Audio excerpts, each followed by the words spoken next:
ஒரு முறை சிங்கம் கரிசிச்சதுன்னா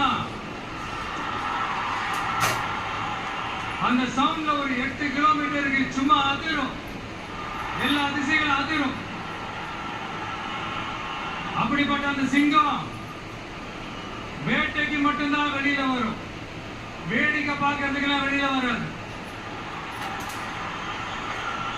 வேட்டையில கூட உயிரோடு இருக்கிற மிருகங்களை தான் வேட்டையாடும். அதுலயும் பெரும்பாலும் தன்னை விட பெரிய சைஸ் உள்ள மிருகங்களை தான் குறி வச்சு தாக்கும், ஜெயிக்கும்.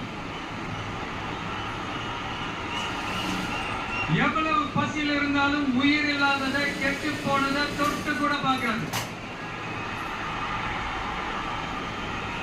அப்படிப்பட்ட அந்த சிங்கம் அவ்வளவு ஈஸியா எதையும் தொடாது, தொட்டா விடாது.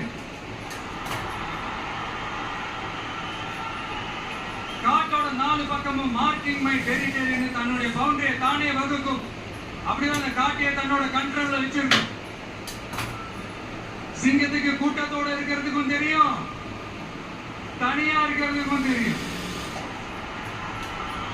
அப்படியே தனியா வரணும்னு நினைச்சாலும் அஞ்சாம அலட்டிக்காம சும்மா கெட்டா தனியா வந்து அத்தனை பேருக்கும் தண்ணி காட்டும். எப்பவும் எதிலையும் தன்னோட தனித்தன்மையை இழக்கவே இழக்காது. Yes, a lion is always a lion.